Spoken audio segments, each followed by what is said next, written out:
এই আয়াত আমল করতে পারে, আল্লাহ রাব্বুল আলামিন ওই ব্যক্তির সুস্থতার জিম্মাদারি নিয়ে নেয়। 3 নাম্বার, আল্লাহ রাব্বুল আলামিন তার রিজিকের ব্যবস্থা করে, হালাল রিজিকের। 4 নম্বরে আল্লাহ রাব্বুল আলামিন ওই বান্দার দুনিয়াবি মানুষ শয়তান আর জিন শয়তান থেকে হেফাজত করে। আর 5 নম্বরে 6 নম্বরে আল্লাহ রাব্বুল আলামিনের গোলাম, শুনে নাও, এই আয়াত যদি কোনো মানুষ আমল করে নিতে পারে, যখন কোনো মানুষ এই দুনিয়া থেকে চলে যাবে, আমাদের কাজ হলো হুজুর ডাকো, ইমাম ডাকো, মুয়াজ্জিন ডাকো, আমার বাপ পিরায় যাই ভাব, একটু কালেমা পড়ে দাও, হয় কিনা? আল্লাহর বান্দারে আয়াত যদি কোনো মানুষ আমল করে, আল্লাহ রাব্বুল আলামিনের গোলামেরা শুনে নাও, এই দুনিয়ার কোনো মানুষ লাগে না। তাফসিরে মুনির আর তাফসিরের কাবিরের ব্যাখ্যা এভাবে এসেছে আমার ভাইরা, এই আয়াত যদি কোনো মানুষ আমল করে নিতে পারে, আল্লাহ রাব্বুল আলামিন এই দুনিয়ার কোনো হুজুর, ইমাম আর মুয়াজ্জিম লাগে না।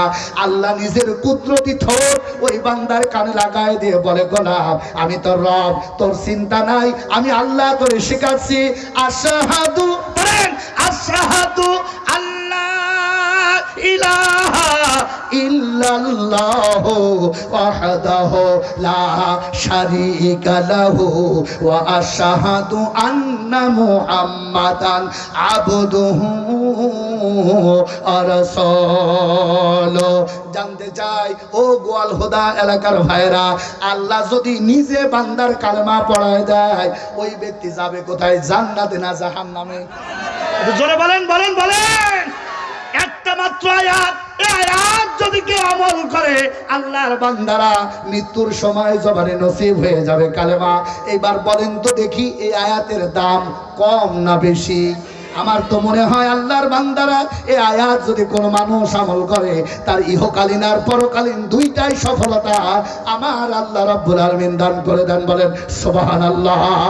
আমার ভাইয়েরা, পরকালীন জীবনে কি আল্লাহর গোলামেরা তাফসিরে জালালাইনের ব্যাখ্যা এভাবে, আয়াতের ব্যাখ্যায় এভাবে আমার ভাইয়েরা, ও আল্লাহর বান্দারা, মরণের পর ছোট্ট ঘর, তার নাম কি? বলেন, বলেন, বলেন, বলেন। ওই কবরে শুধু হুজুররা যাবে, আপনারা যাবেন না? বলেন, বলেন। আল্লাহর বান্দারা, এই পৃথিবীতে মানুষের জন্য ভয়াবহ জায়গা হলো 5টা। আল্লাহর বান্দারা তার 1 নম্বরে মৃত্যু, 2 নম্বরে কবর, 3 নম্বরে ফুলসিরাত, 4 নম্বরে হাসর, আর 5 নম্বরে মিজানের পাল্লা। এই 5টার ভিতরে সবচাইতে ভয়াবহ জায়গা, তার নাম হলো কবর। এই আয়াত যদি কেউ আমল করে নিতে পারে, আল্লাহর নবী বলেন, ও আল্লাহর বান্দারা শুনে নাও, আমার আল্লাহ রাব্বুল আলামিনের ওই গোলামকে কবরে রাখার সঙ্গে সঙ্গে আল্লাহর বান্দারা ওই ছোট্ট কবরটা এমন 10টা দুনিয়ার মতো জান্নাত বানায় দেবে কে? আমার ভাইয়ের, আমার বন্ধুরা, তাহলে এর চাইতে বড় নিয়ামত আর কি হতে পারে? আর 2 নাম্বার পুরস্কার আল্লাহ রাব্বুল আলামিন দান করবেন।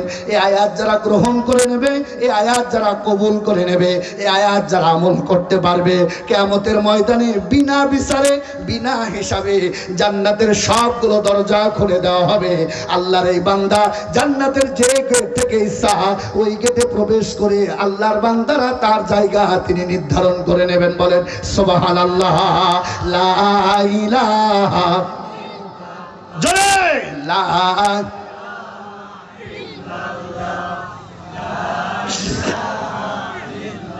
একটা মাত্র আয়াত, এইবার জবান খুলে বলেন কোন সূরা? সবাই সবাই কত নাম্বার আয়াত? আল্লাহর বান্দারা যে ফজিলাতগুলো বললাম, আল্লাহর গোলামেরা বলেন, একটা মানুষের জন্য এর চাইতে বেশি কি আর কিছু দরকার হয়? এইবার আসেন মুনাজাত করি, এটাই তো শেষ না? একটা আয়াত মানবেন, জান্নাতে চলে যাবেন। ওয়াজ আর দরকার আছে? আসেন আমরা ওয়াজ যা শুনেছি মুনাজাত করি, কিন্তু ওর ভিতরে কি আছে জানার দরকার আছে না নাই? জোরে বলেন। হযরত ওমর ফারুক রাদিয়াল্লাহু তাআলা শাহাদাতে আঙ্গুলি উঁচু করে মসজিদে নববীর ভিতরে বলেছে, যে বা যারা এই আয়াতকে আমল করে নিতে পারবে, ওই ব্যক্তি আর ওই জাতির কাছ থেকে ক্ষমতা কেউ নিতে পারে না। কথা ঠিক কি না জোরে বলেন ভাইরা আমার? এই আয়াতের উপর আমল করে অর্ধ জাহান শাসন করেছিলেন সাহাবায়ে কিরাম। 30 বছর খেলাফত চলেছে। আজকে বলতে চাই, গোটা পৃথিবীর ভিতরে যারা গণতন্ত্রের মুখে লাথি মেরে খেলাফতকে কায়েম করতে চায়, তাদের প্রতিটা আদর্শে এই আয়াত বাস্তবায়ন করা দরকার। ঠিক কি রাজল বলেন ভাইরা আমার? এইবার আসেন আমার ভাইরা, আমি কি বলবো এর ভিতরে কি আছে জানার দরকার আছে না নাই? এখন এই মুহূর্তে আমাদের অবস্থা যদি পরিবর্তন করতে হয়, তাহলে এই আয়াতের আমল যে দল করবে ওই দল হক। কথা আসতে বললেন যে, জোরে বলেন, জোরে বলেন। সাতাফতারিক উম্মতি সাবঈনা কুল্লুহুম ফিন্নার, ৭৩টা দল হবে আমার উম্মতের ভিতরে। কুল্লুহুম ফিন্নার, সব যাবে জাহান্নামে ইল্লা ওয়াহিদ, একটা যাবে জান্নাতে, যারা এই আয়াত আমল করে অগ্রসর হতে পারবে। ঠিক কিনা? আমাদের ভিতরে দেখেন ৭৩টা দল আমাদের আছে। বলেন বলেন বলেন। আল্লাহর বান্দারা অনেকেই তো অনেক ভাবে আমাদেরকে বুঝায়। আল্লাহর গোলামেরা, আজকে আসেন কোন দলটা হক আর কোন দলের পক্ষে যেতে হবে এই আয়াত তার বাস্তব প্রমাণ দিয়ে যাবে। একটুখানি 20টা মিনিট সময় দিয়ে যান, এই মহেশপুর কোটচাঁদপুরে কারা হকের উপরে আছে ওইটাই আজকে কোরআন বলে দেবে, আর ওইটাই আমরা আঁকড়ে ধরবো। পারবো ইনশাআল্লাহ, পারবো।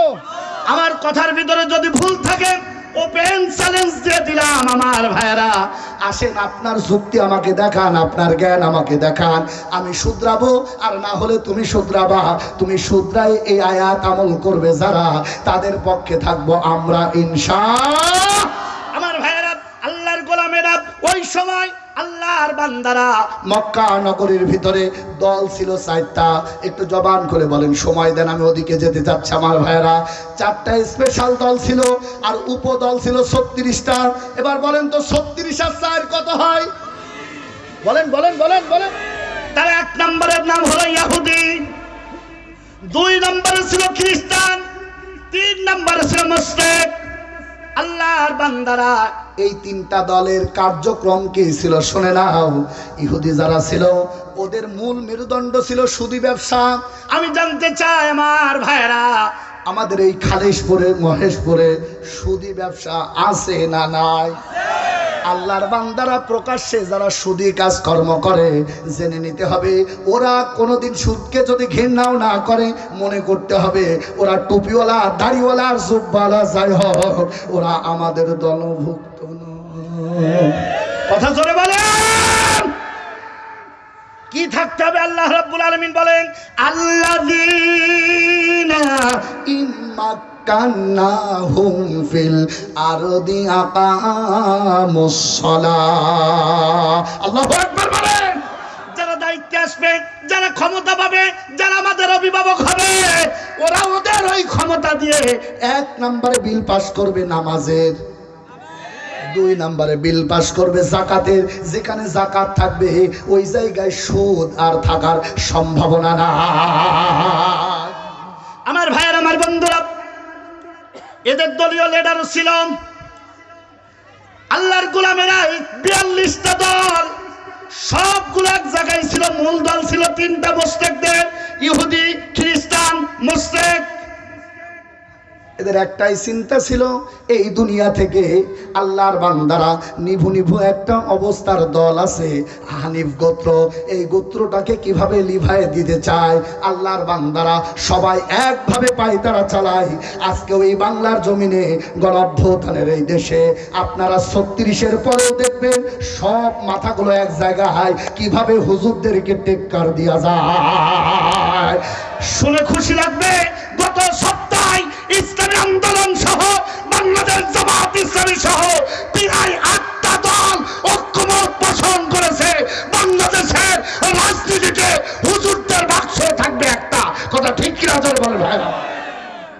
এটা দেখে ওরাও ওদের মতো গোছাচ্ছে, চিন্তা নাই আমাদের হারলেও আমাদের মালিক আল্লাহ, জিতলেও মালিক আল্লাহ। ঠিক কি রাজল বলেন ভাইরা? 36টা দল আমার ভাইরা,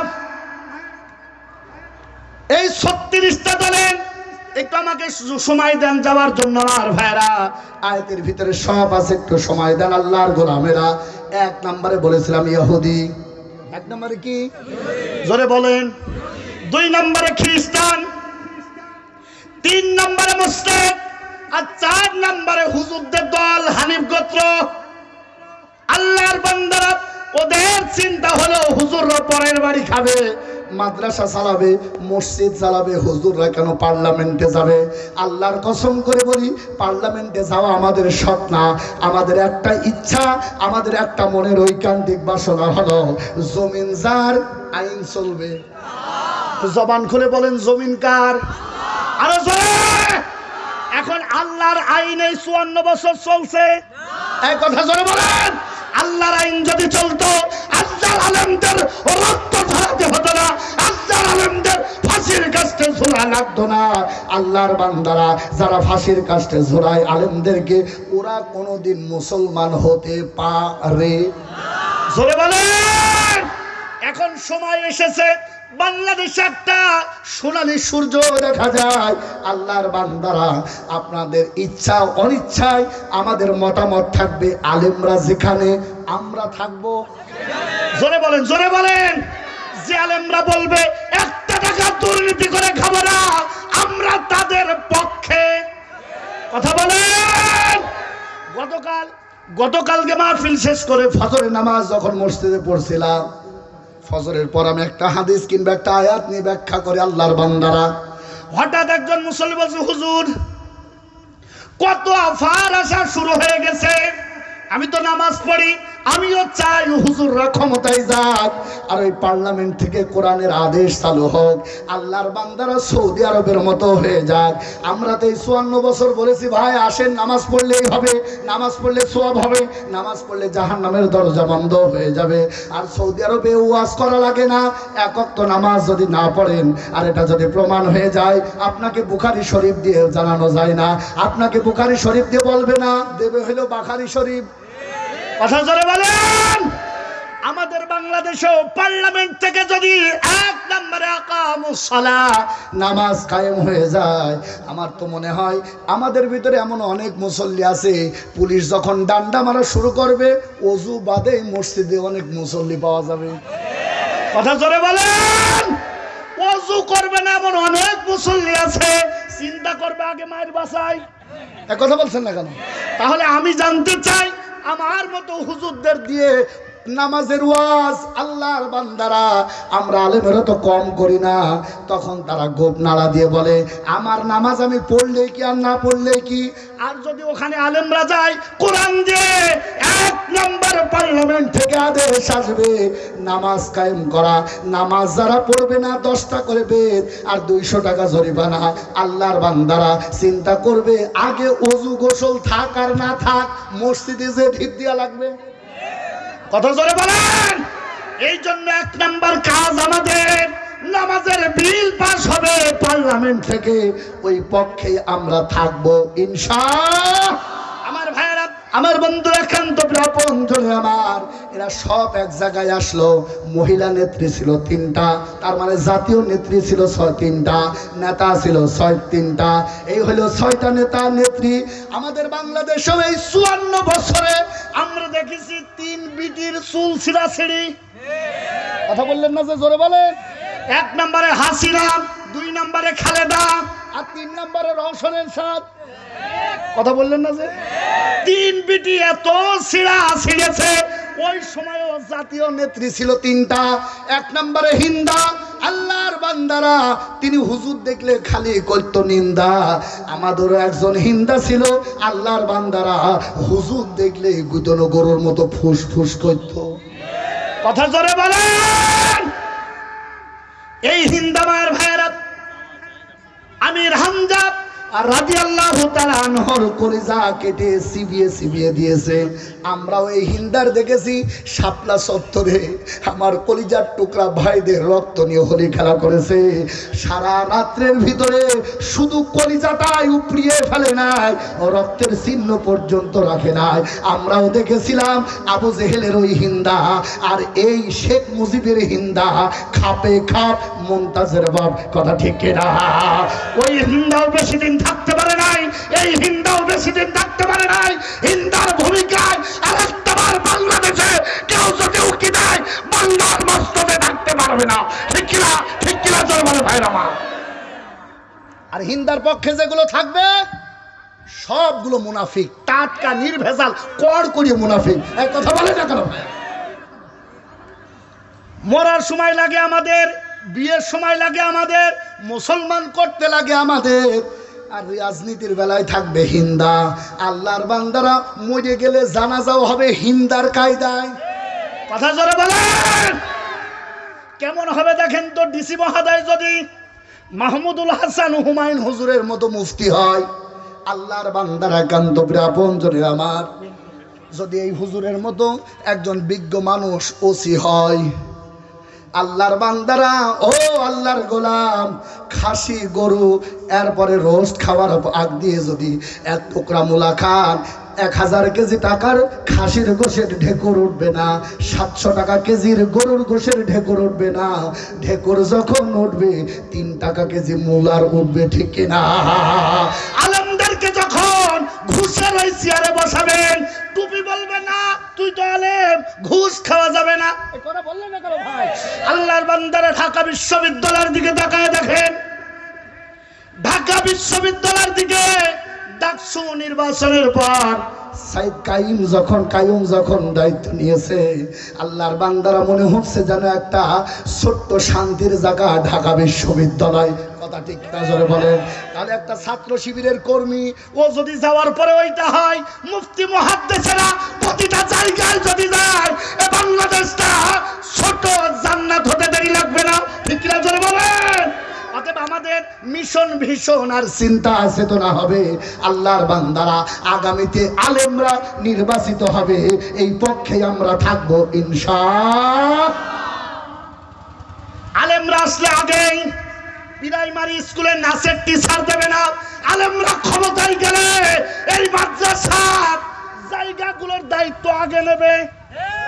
কথা জোরে বললেন না কেন? জোরে বলেন।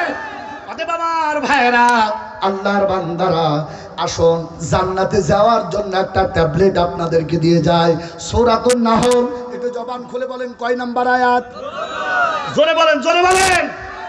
আচ্ছা, আমরা একটু জোরে কথা বললে হুজুর রাজনীতি হচ্ছে, একটু আস্তে কথা বললে হুজুর মেনে, একটু যদি বাঁকা কথা বলি হুজুর আমার পক্ষে নেই, এ কথা মসজিদে আমাদের বলা হয় কিনা? আচ্ছা, আপনারা কি কোনোদিন হুজুরের কাছে শুনেছেন যে হুজুর এ কোরআনে 6666টা আয়াত আছে, প্রতিদিন জুম্মা দিনে একটা আয়াত পড়ে নিয়ে আর কি পাইয়েছেন? এ কথা জিজ্ঞাসা করছেন? এই কথা বলেন না কেন? বলেন বলেন। সানি খুতবায় সব হুজুরেরা পড়ে ইন্নাল্লাহা ইয়া'মুরু বিল আদল ওয়াল ইহসান ওয়া ইতা'i যিল কুরবা ওয়া ইয়ানহা আনিল ফাহশাই ওয়াল মুনকার ওয়াল বাগই ইয়া'iযুকুম লাআল্লাকুম তাযাক্কারুন ফাযকুরুনি আযকুরুকুম ওয়াশকুরুলি ওয়া লা তাকফুরুন। আমি জানতে চাই আপনাদের এলাকায় প্রতিটা মসজিদে জুম্মার দিনের সানি খুতবাতে আয়াত কি হুজুর পড়ে? জোরে জোরে জোরে জোরে। আপনারা কি কোনোদিন জিজ্ঞাসা করছেন হুজুর এত আয়াত থাকার পর কেন এই আয়াত প্রতি জুম্মায় পড়েন? আল্লাহর বান্দারা, হযরত ওমরে ফারুক রাদিয়াল্লাহু তাআলা আল্লাহর গোলামেরা, ইসলামের দ্বিতীয় খলিফা, তিনি মসজিদে নববীতে আঙ্গুল খাড়া করে বলেন, এই আয়াত এত বড় দামি আয়াত, এই আয়াত যদি কোনো গোষ্ঠী নাই, এই আয়াত যদি কোনো দল গ্রহণ করতে পারে, ওই দলের দায়িত্ব আমার আল্লাহ নিজের হাতে নিয়ে নেয়। এখন যারা খেলাফত কায়েম করতে চায়, এখন যারা রাজনীতিতে এসে আল্লাহর দ্বীন কায়েম করতে চায়, আমার মনে হয় এই আয়াত আমল না করলে ওইটা কোনোদিন আল্লাহর দল হতে পারে না। আসুন তো ওই আয়াত কি আছে একটু বলবো না থাকবে? বলবো। হ্যাঁ, তাহলে এবার আমার সঙ্গে বলেন তো, এই আয়াতের ভিতরে যদি এইটাই থাকে আর ওটা মানলে যদি জান্নাতে যাওয়া যায়, ওটা যেই দলের আয়াত হোক আমরা মানবো।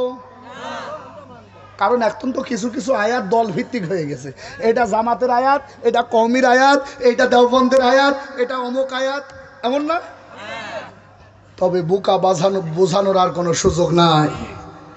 সামনে সব টুপিওয়ালারা এক হইতে চাচ্ছে, আল্লাহ তাআলা তাদেরকে কবুল করে নেবে ইনশাআল্লাহ। আমাদের প্রভু এক নবীর উম্মত জীবন বিধান ওই শিবানী কোরআন। আল্লাহু আকবার বলবেন না? আমরা দল মত নির্বিশেষে সবাই এক প্ল্যাটফর্মে এসে আল্লাহর কোরআনের রাজ কায়েম করতে চায়। ঠিক কিনা জোরে বলেন ভাইরা আমার? আসুন ওই আয়াতের ভিতরে যাই। একটা আয়াত মানলে কোথায় যাবেন? সবাই বলল না, তাহলে এ পর্যন্তই থাক। একটু বলেন একটা আয়াতে কোথায় যাবেন? জোরে ভোল্টেজ মারেন, আরো জোরে। জোর হলো না, আরেকবার, আরো জোরে। সামনে নির্বাচন আসতেছে তো লাগবে। আমার ভাইয়ের, আমার বন্ধুরা আছেন, আল্লাহ রাব্বুল আলামিন বলেন ইন্নাল্লাহ ইয়া'মুরু বিল আদল। জবান খুলে বলেন আল্লাহু আকবার। আল্লাহ রাব্বুল আলামিন বলেন ইন্নাল্লাহা ইয়া'মুরু, আল্লাহ আদেশ করছেন আমাদেরকে আদল করো। সুবহানাল্লাহ বলবেন না? আমার ভাইয়ের, আমার বন্ধুরা, ডাক্তারের কাছে যান, অনেক জ্বর আসছে, নাপা কিংবা প্যারাসিটামল লিখে দিল। আল্লাহর বান্দারা বলল 3 দিন খাও। আর আমার আল্লাহ বললেন জান্নাতে যেতে হলে 6টা ট্যাবলেট, তার 1 নম্বরে আদল। একটু জবান খুলে সবাই বলেন 1 নম্বরে কি? আরো জোরে জোরে জোরে। আদল 3টা অক্ষর, আইন দাল লাম, 3টা অক্ষর বলার সঙ্গে সঙ্গে আমার আল্লাহ 30টা নেকি লিখে দেবেন। এই জন্য জবান করে সবাই বলেন 1 নম্বরে কি? আমার সঙ্গে বলেন আদল। জোরে, আদল। 1 নম্বরে জান্নাতে যাওয়ার টিকিট, তার নাম হলো আদল। এখন এই আদল খাওয়া লাগে না মাখা মাখা লাগে? আমাদের জানা দরকার আমার ভাইয়েরা। আদল শব্দের 1 নয় 2 নয়, প্রায় 90 থেকে 95তে অর্থ আছে। আমি কি এক বাক্যে বলবো আদল মানে কি? আদল শব্দের শাব্দিক অর্থ হলো ন্যায় বিচার। বিপদ। আদল শব্দের অর্থ কি? 1 নাম্বার ছাত্রের মতো বলেন, 1 নম্বরে বলেন, 1 নম্বরে কি? জোরে বলে। ছাত্রগুলো খুব ভালো, ওই যে ওই ছাত্রের মতো যেন না হয়। স্যার হয় ছুটি দেন নাই চলে গেলাম। ওর ছুটি দেওয়া লাগবে? কোনো ছাত্র যদি শিক্ষকের কাছে এসে বলে যে স্যার হয় ছুটি দেন নাই, ওর কোনো কিছু দরকার আছে? তা আপনারা কি 1 নাম্বার না 80 নাম্বার? তাহলে 1 নাম্বার ছাত্রের মতো বলেন 1 নাম্বার জান্নাতে যাওয়ার জন্য যে চাবি দরকার, ওইটার নাম হলো আদল। জবান খুলে বলেন কি? এখানে একটা প্রশ্ন থেকে যায়, আমি কি বলবো? জান্নাতের চাবির নাম কি? নামাজ। এই জোরে বলেন। আসসালাতু মিফতাহুল। আর আজকে আমি হুজুর বলে গেলাম আদল, কালকেই তো ভেজাল বাঁধবে যে জান্নাতে যাওয়ার 1 নাম্বার ট্যাবলেটের নাম, তার নাম নামাজ। আমরা তো নামাজ পড়ি, তবে শোনেন এটাও সত্য এটাও সত্য। আমি আরেকটু ব্যাখ্যা করে যাই। নামাজ বেহেশতের, আমার সঙ্গে বলেন ভাই, বলেন বলেন। আমার ভাইরা, নামাজ বেহেশতের চাবি। এখন আপনাদের কাছে জানতে চাই আমার ভাইরা, এমন কি কোন চাবি আছে যার দাঁত নেই? দাঁত বাদে চাবি আছে? বলেন বলেন। প্রতিটা চাবির দাঁত আছে। নামাজ জান্নাতের চাবি, এটা ঠিক আছে, কিন্তু ওই চাবির দাঁত হলো 6টা। তার 1 নাম্বার দাঁতের নাম হলো আদল। আল্লাহর বান্দারা, আদল আরবি অর্থ, এর বাংলা অর্থ হলো ন্যায় বিচার।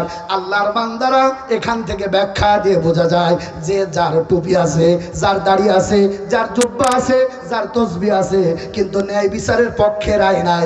আল্লাহর কসম করে বলি, এ কোরআন আমাদেরকে জানায় দেয় ওদের নামাজ, রোজা, হজ, যাকাত, দাড়ি, টুপি আল্লাহর দরগায় কবুল হওয়ার সম্ভাবনা।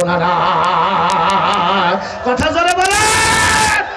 এ কথা মোল্লার না আল্লাহর? জোরে বলেন। আমার এই টুপি কাজে লাগবে তখন, এই টুপি দিয়ে ন্যায়ের পক্ষে থাকবো যখন। আমার এই জুব্বা কাজে লাগবে তখন, এই জুব্বা দিয়ে ন্যায়ের পক্ষে থাকবো যখন। আমার এই দাড়ি কাজে লাগবে তখন, এই দাড়ি দিয়ে ঝাঁকি মারবো, ন্যায় সামনে অগ্রসর হবে। আর দাড়ি যদি শুধু পরের বাড়ির ডিম খাওয়া হয়, ওই দাড়ি রবীন্দ্রনাথের দাড়ি, এ দিয়ে জান্নাতের আশা করার সুযোগ না। ঠিক কিনা জোরে বলেন। আমার ভাইয়েরা, ন্যায় বিচারে ব্যাখ্যা দিয়ে যাই, শোনেন। এই পৃথিবীর ভিতরে সবচাইতে মহামানব একটু মনটা নরম করে দেন আমার ভাইয়েরা।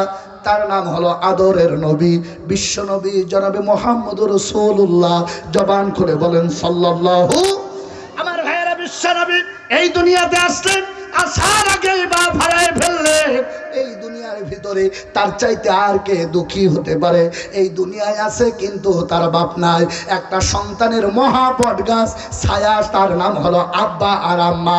মা বাপ যাদের নাই এই দুনিয়ায় তার চাইতে বড় দুঃখী আর কেউ হতে পারে না। আমার ভাইয়েরা, আজকে 11টা বছর হলো বাপ হারায় ফেলেছি। বাপ হারার বেদনা দুঃখে দুঃখে দুঃখে কান্না করে তাম বাংলাদেশ ঘুরে বেড়ায়। ওই ভালোবাসার নাম, ওই ভালোবাসার মুখ, ওই ভালোবাসার ডাক আর আমরা পাই না। আমার ভাইয়েরা, আল্লাহর নবী আমার এই দুনিয়াতে আসার আগে আব্বা হারায় গেছে। 6 বছর যখন সময় আল্লাহর বান্দারা মাও হারায় গেল। আল্লাহর গোলামের একান্ত বিরা বন্ধু হয়ে আমার জন্মগ্রহণ করার পর আল্লাহর বান্দারা মা আমিনা কোলের ভিতরে নিয়ে বিশ্ব নবীকে আল্লাহর বান্দারা কোলের ভিতরে নিয়ে আসেন। আর হঠাৎ করে দেখতেছেন ভাঙ্গা চালের ভিতর দিয়ে আসমানের তারকারজি গুলো যেন মুহাম্মদ রাসূলুল্লাহর দিকে চেয়ে আছে। সুবহানাল্লাহ। আমার ভাইয়েরা, জন্ম বৃত্তান্ত বলা আমার উদ্দেশ্য নাই। মক্কা নগরীতে আব্দুল্লাহর বেটা মুহাম্মদ রে আল্লাহর বান্দারা একটা ভাঙা কুঠিরের ভিতরে হযরতে আমিনা নিয়ে আসে। আল্লাহর গোলামেরা আব্দুল মুত্তালিব আল্লাহর বান্দারা ঘরের বাইরে দাঁড়িয়ে ডাকতেছে, কে আসো? এই ভাঙ্গা কুঠিরের ভিতরে ছোট্ট একটা মাসুম বাচ্চা আছে, দেওয়ার মতো উপঢৌকন কিছু নাই। যদি কেউ স্বেচ্ছায় নিতে চাও নিয়ে যেতে পারো। কেউ মুখ করলো না, সব শেষে আসলো আল্লাহর বান্দারা হালিমাতুস সাদিয়া রাদিয়াল্লাহু তাআলা আনহা। আল্লাহর বান্দারা শেষে আসার কারণে সন্তান তেমন পায় নাই। আল্লাহর বান্দারা আব্দুল মুত্তালিব ডাক দেয়, কে আসো? এই ঘরের ভিতরে ছোট্ট বাচ্চা আছে, তেমন কোনো উপঢৌকন দেওয়া যাবে না। হালিমাতুস সাদিয়া আস্তে আস্তে করে এক পা দুই পা করে কুটিরের ভিতরে পা দিয়ে দেখে, মনে হলো যেন একটা জান্নাতের আল্লাহর বান্দারা জান্নাতের মেহমান হালিমাতুস সাদিয়ার দিকে নজর করে আছে। সুবহানাল্লাহ বলবেন না? হালিমাতুস সাদিয়া নজর করলে আর এইদিকে ওদিকে তাকাইতে পারে না। মুহাম্মদের দিকে একটা বার তাকানোর পর আল্লাহর বান্দারা হাত পা আস্তে আস্তে করে আগায়, যে কোলটা যখন হাত দুইটা যখন বাড়াইছে আর মুহাম্মদ রাসূলুল্লাহ সাল্লাল্লাহু আলাইহি ওয়াসাল্লাম হালিমাতুস সাদিয়ার কোলে আসার জন্য যেন প্রস্তুত হয়ে গেছে। বলেন সুবহানাল্লাহ। আমার ভাইয়েরা, রহমতের কান্ডার রহমতের নবী বিশ্ব নবী জনাবে মুহাম্মদ রাসূলুল্লাহকে নিয়ে অনেক বড় ঘটনা। আল্লাহর বান্দার ওদিকে যাচ্ছে না, হালিমাতুস সাদিয়া নিয়ে বাড়িতে চলে গেল। বাড়িতে যাওয়ার পর মুহাম্মদ রাসূলুল্লাহকে দুধ পান করানোর জন্য প্রস্তুতি গ্রহণ করলো।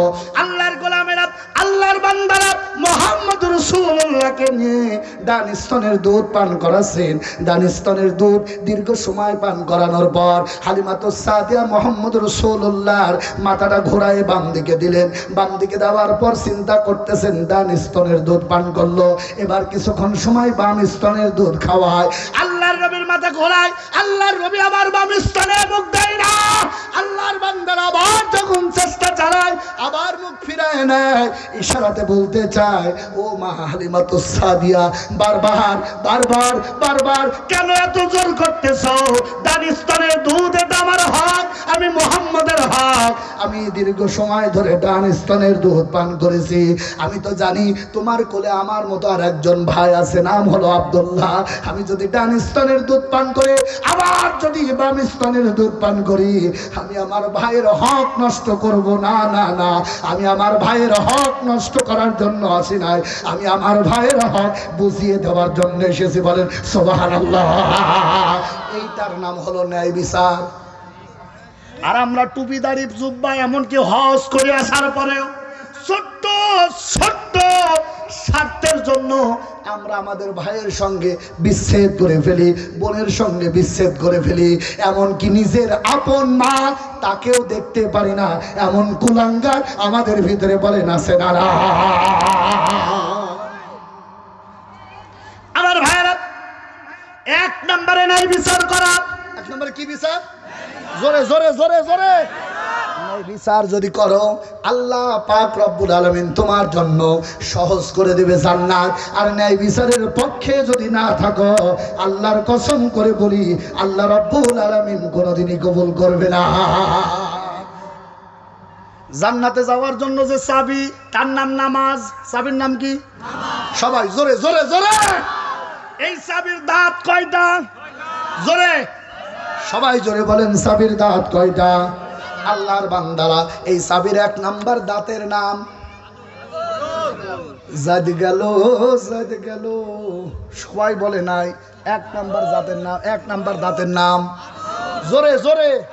ওরে আরবি বলা লাগবে না, একটু বাংলায় বল। 1 নাম্বার ন্যায় বিচার। 1 নাম্বার কি? আজ বাংলার জমিনে 54 বছর চলে গেল ন্যায় বিচার না থাকার কারণে আলেমরা কারারুদ্ধ হয়, রক্ত ঝরায়, আর জালেমের বাচ্চারা ফাঁকা ময়দানে ঘুরে বেড়ায়। ঠিক কি আদল বলে ভাইরা? আর আমরা লা ইলাহা ইল্লাল্লাহ কারোর কিছু বলবো না, ভোট সব ওখানে দে আর ও হুজুর মেরে তামা করে ফেলুক। অত সহজ। 1 নম্বরে কি বিচার? সবাই জোরে বলে।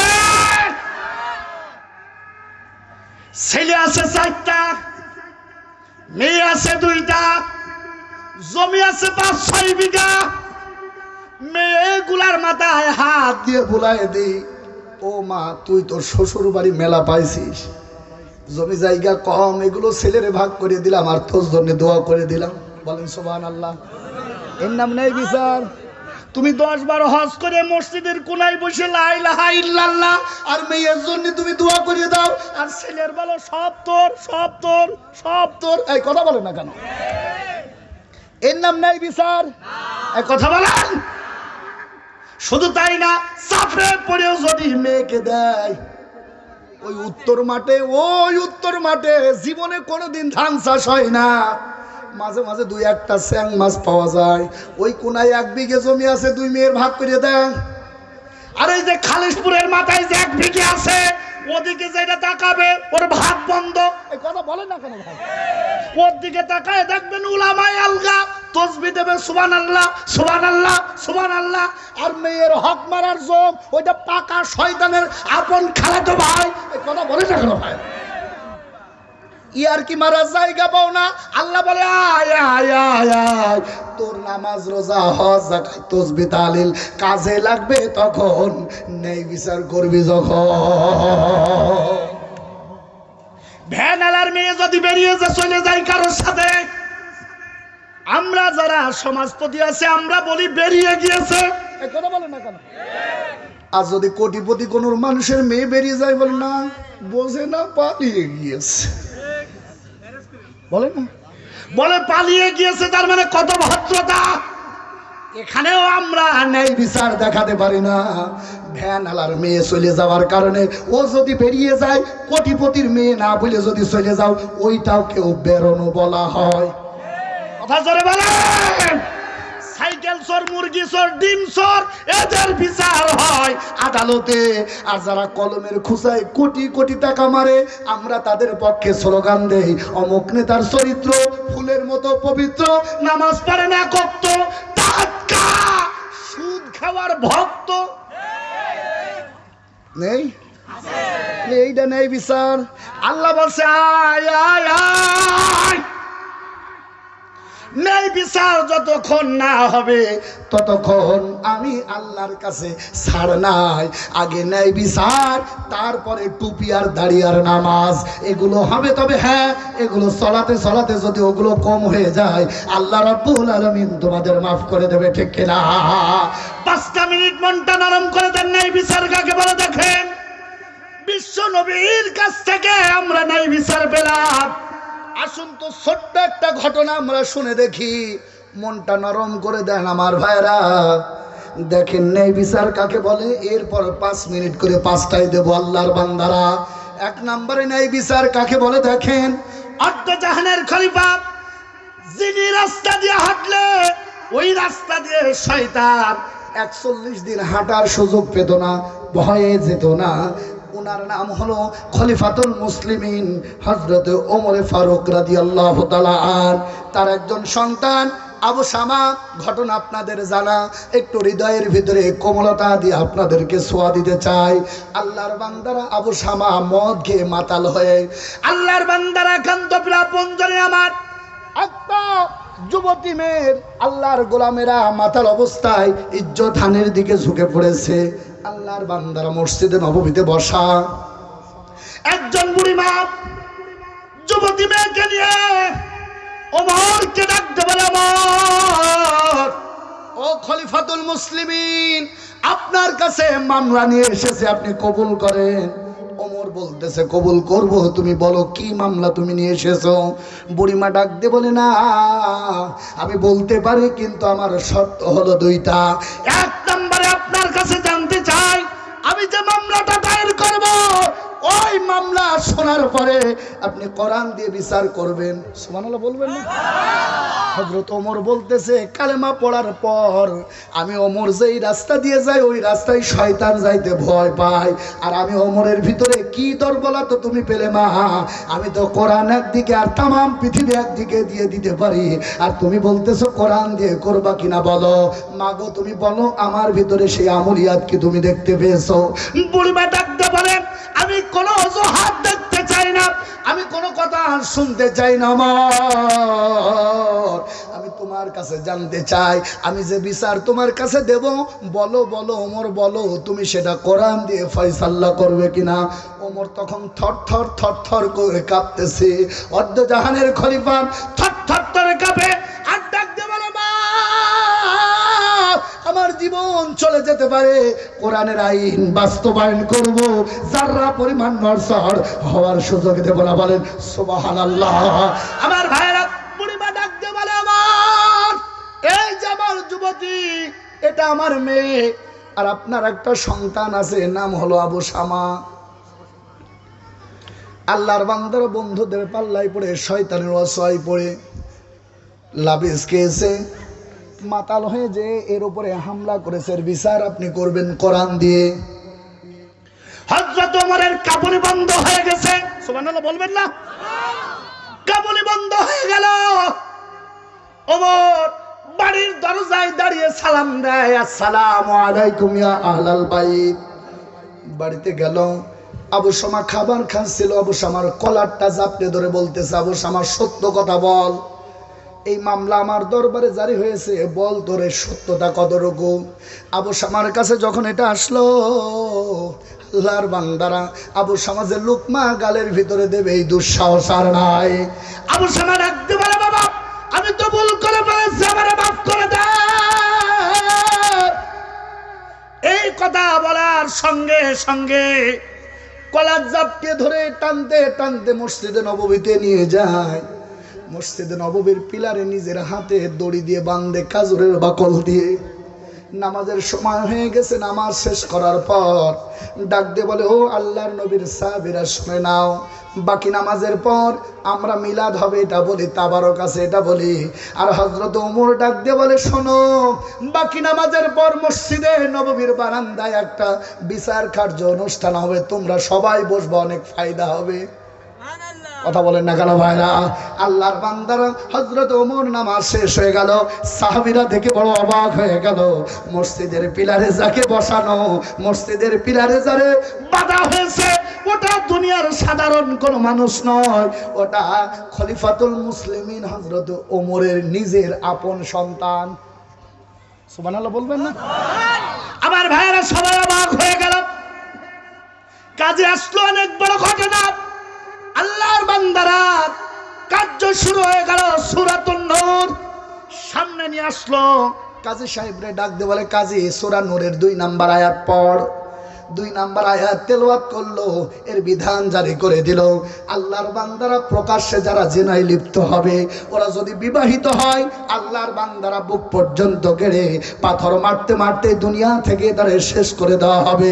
আর 2 নাম্বারে আল্লাহর বান্দারা যারা অবিবাহিত হবে, ওদেরকে 100টা বেতের আঘাত মারা লাগবে জনসম্মুখে। এই আইন যদি জারি থাকতো, আল্লাহর কসম করে বলি, আমাদের সমাজে পরকীয়া থাকতো না। কথা বলে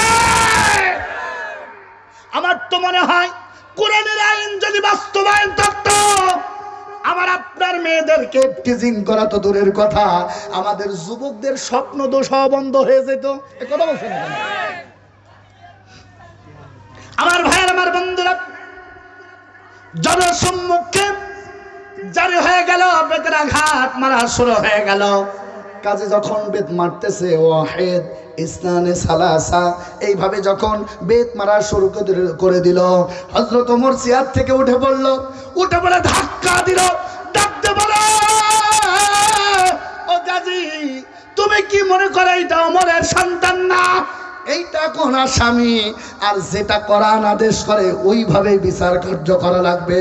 হযরত ওমর নিজের হাতে বেতটা হাতে নিয়ে নিলেন। হাতে নেওয়ার পর হযরত ওমরে ফারুক রাদিয়াল্লাহু তাআলা আনহু নিজে মারা শুরু করে দিলেন।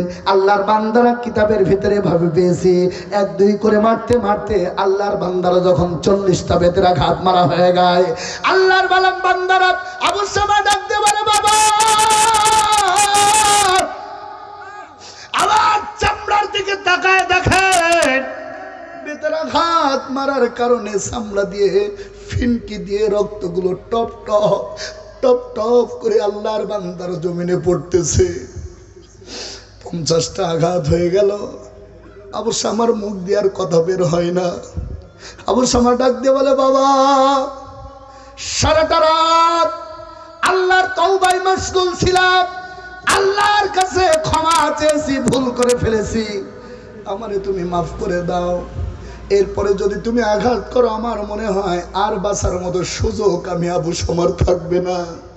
হযরত ওমরে ফারুক রাদিয়াল্লাহু তাআলা আনহু মার বন্ধ করে না, আবার যখন আঘাত করা শুরু করে দেয়, আবু সামার মুখ দিয়ে রক্তগুলো বিজলির মতো পড়তেছে, আর মনে হচ্ছে যেন আবু সামা এই দুনিয়া থেকে চলে যাবে। ইন্ডিমেন্ট টাইম আমার ভাইরা, আবু সামার মা নাম হলো রুমানা। হযরত ওমরের পা চাপতে ধরে বলে, আল্লাহর কোরআনের বাইরে, আল্লাহর আইনের বাইরে যাওয়া আমার দ্বারা সম্ভব নয়। আমি তো মা, আমার সামনে আমার আবু সামার রক্তগুলো পড়তেছে, আমার কলিজা ফেটে যায়। আমার রে, আমি আমার সন্তানের এক একটা বেতের আঘাতের জন্য আমার আল্লাহর রাস্তায় 10টা করে উট অক্ষ করে দেবো, আমার সন্তানের আর বেত মেরো না। হযরত ওমর পাটা উঁচু করে দিয়ে জোরে জাপটে মেরে বলতেছে, রোমানা, আল্লাহর কোরআনের আয়াতে এমন যদি কোনো সুযোগ থাকতো আমি আগের থেকেই কবুল করতাম। আল্লাহর আইন জারি করায় একটা বার যদি আর বাধা দিতে আসো, আমি চিনব না তোমার নাম রোমানা। আমি ওমর বলতেছি, আমার বেতের আঘাত থেকে তুমিও কিন্তু রেহাই পাবে না। রোমানার একটা বার ওমরের স্ত্রী ডাক দিয়ে বলে, স্বামী, একটা বার তোমার কাছে আমার সন্তানের জীবন ভিক্ষা চাই, সুযোগ কি দেওয়া যায় না? ওমর বলতেছে, না, তামাম দুনিয়া একদিকে আর ন্যায় বিচার একদিকে, আমি ওমরের হাত থেকে আল্লাহর বান্দারা রেহাই পাওয়ার মতো ক্ষমতা কারণ নাই। আল্লাহর গোলামেরা 60টা ঘাত মারা হয়ে গেল। আল্লাহর গোলামেরা 3 থেকে 4টা রাওয়াতে ভাবে আল্লাহর গোলামেরা 60টা ঘাত মারা হয়ে গেল। 70টার পথে আল্লাহর গোলামেরা হযরতে ওমরে ফারুকের সন্তান আবু সামা বিজলি পড়ে, রক্ত পড়ে, ফিনকি দিয়ে রক্ত পড়তে সার ডাকতে বলতেছে, আব্বা, আমার শেষবারের মতো মাফ করে দেন, আমি আপনার কাছে শেষবারের মতো ভিক্ষা চাই। ওমর ডাক দিয়ে বলে, না, আঘাতের উপর আঘাত শুরু হয়ে গেল। 80টা বেতের আঘাত মারা শেষ হয়ে গেল।